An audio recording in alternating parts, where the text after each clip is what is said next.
আসসালামু আলাইকুম রহমতুল্লাহ। বন্ধুরা সবাই কেমন আছেন? আশা করছি সবাই ভালো আছেন।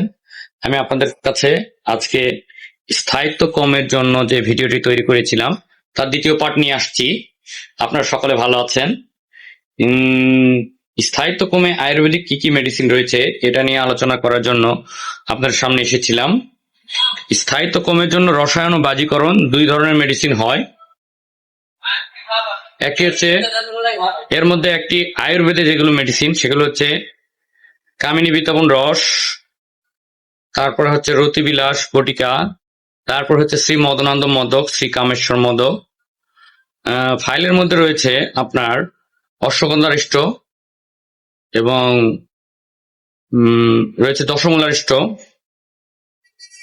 যে সকল ভাইদের স্থায়িত্ব কম তাদের জন্য রয়েছে ঘিতর মধ্যে রয়েছে আপনার হচ্ছে কামদেব ঘিত, বৃহৎ অশ্বগন্ধা ঘিত, এবং ট্যাবলেটের মধ্যেও আরো রয়েছে বৃহৎ পূর্ণচন্দ্র রস। যদিও বৃহৎ পূর্ণচন্দ্র রসকে সকল যৌন রোগের মা বাবা বলা হয়,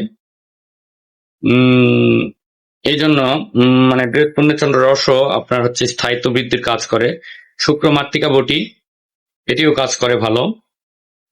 এইসব ওষুধই আপনারা যদি নিয়মিত সেবন করেন তাহলে আয়ুর্বেদ মতে, তাহলে আপনার স্থায়িত্ব যাদের কম, সমস্যা কম,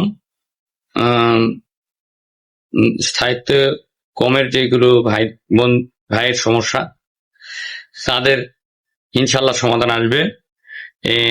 আমার ভিডিও যারা দেখছেন ফেসবুক পেজ থেকে তারা সবাই লাইক কমেন্ট শেয়ার করবেন, এবং ইউটিউব থেকে দেখলে অবশ্যই সাবস্ক্রাইব করবেন, এবং ফেসবুক থেকে দেখলে অবশ্যই ফলো করবেন। সবাইকে ধন্যবাদ জানিয়ে ভিডিও শেষ করছি। আসসালামু আলাইকুম, সবাই ভালো থাকবেন।